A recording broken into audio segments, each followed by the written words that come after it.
ఈరోజు ఒక మంచి కవిత వినిపిస్తాను వినండి. కవిత శీర్షిక కావాలిప్పుడు.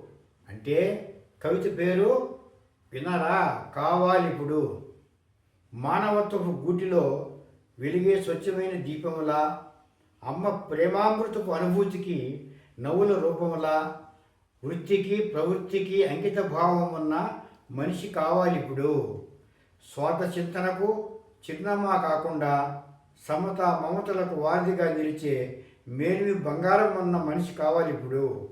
నలుగురికి వేగుచుక్కల ఆదర్శపు జీవన రేఖల అణగారిపోతున్న అభాగ్యుల కన్నీటిని తుడిచి స్నేహస్తాలు చాచే పరోపకారం ఉన్న మనిషి కావాలి ఇప్పుడు. నోటుకు ఓటు అమ్ముకొనక బానిస బ్రతుకు వెళ్ళమార్చక సమర్థతకు సచ్చీలత కలిగిన నిస్వార్థపూరిత నాయకుని ఎన్నుకొని సమాజాన్ని స్థాపించగలిగే సమతాభావం ఉన్న మనిషి కావాలి ఇప్పుడు.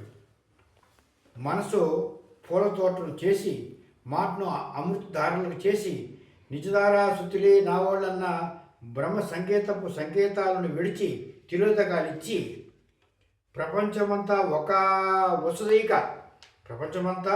ఒక వసుదైక కుటుంబం అన్న భావనా శిల్ప నవజీవన చిత్రకళకు ప్రాణం పోసే విశాల దృక్పథం ఉన్న మనిషి కావాలి ఇప్పుడు.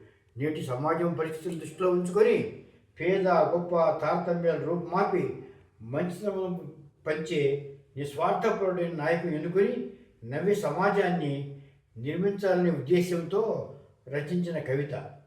నమస్తే.